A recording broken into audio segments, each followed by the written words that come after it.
Retro Rob's gaming videos.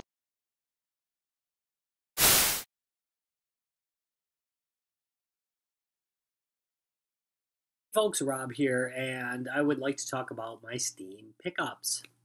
Because, we're just coming off the Steam summer sale, and, I bought a lot of crap. Sorry about the video quality. It's a little bit dark in here, so the camera's compensating. I'm not going to do, like, a video that shows a lot of the gameplay. I just want to cover what I picked up and why. And so let's start with Pac-Man and the Ghostly Adventures. I picked that up for $5. It is okay. It is a Pac-Man game, but it is a platformer. It's more like Super Mario 64 than anything else. It's okay. It's not fabulous. I was glad I picked it up for $5. It didn't pay the full $30. So, that's okay. No complaints.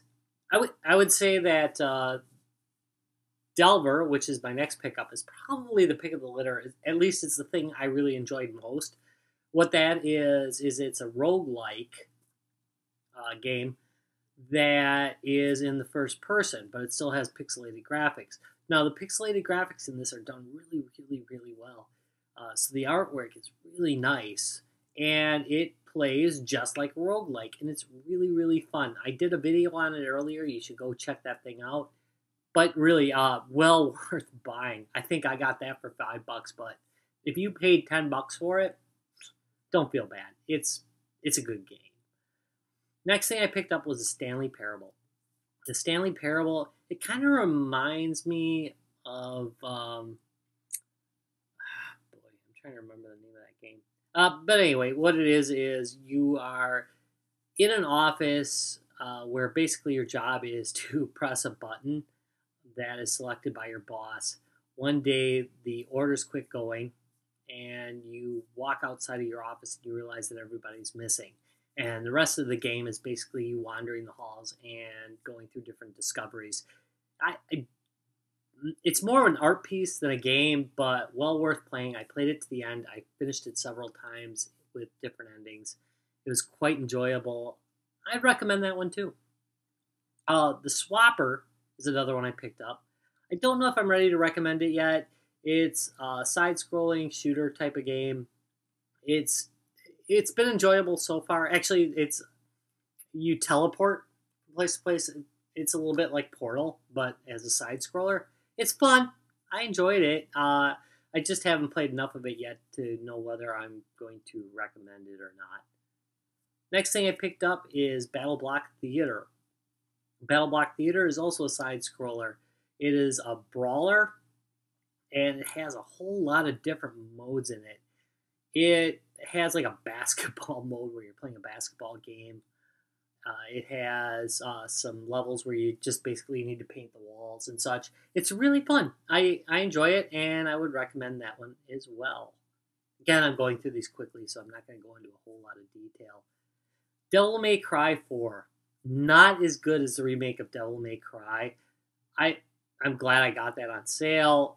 I have a hard time recommending it. I'm probably going to get some shit for that, but it's an okay game. I just didn't enjoy it as much as I enjoyed that remake. Metal Gear Rising, I have not played yet, but I'm really excited to play it. I've liked the Metal Gear series so far. The graphics look great. But again, I haven't booted it up, so I can't really say yet. Saints Row 4 is another case of I haven't booted it up yet. I love Saints Row 3. My son has played Saints Row 4. He says it's a little bit too much story-driven, so that might not be that great, but it's still an open world. Might be worth playing. The graphics look pretty good. Again, hard to say yet. I'll come back to some of those one of these days when I play them. Pac-Man Museum, oh my god, what a great deal. Pac-Man Museum has a whole lot of the Pac-Man games, even the more recent ones. I like, it's even got Pac-Land in it, which is a side-scroller, which is fun. But all the classic Pac-Man games are in there. I would say for the few bucks I paid for that, it's so worth it. What an enjoyable game. Well, series of games, really. They're separate, different games. But really, that's well worth picking up. I mean, the Pac-Man games are classic, and if you like old games, that's going to appeal to you no matter what. And it's faithful recreations. Tom Clancy's Splinter Cell Blacklist. Now, I like the last Splinter Cell game. I haven't played this one yet, but I'm really looking forward to it. So let me know what you think of that one. I can't wait to play it. I just really haven't had time. Goat Simulator. I've spent a time with this.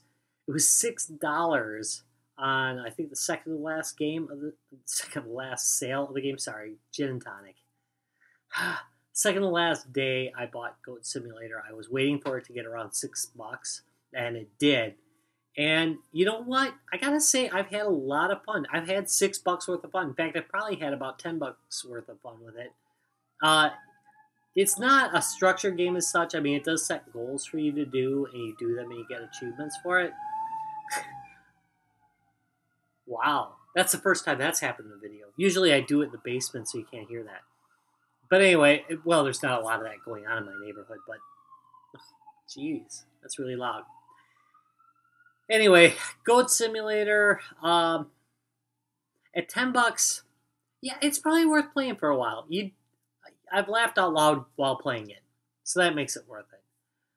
The last thing I picked up is Click Team Fusion 2.5, which is game creation software.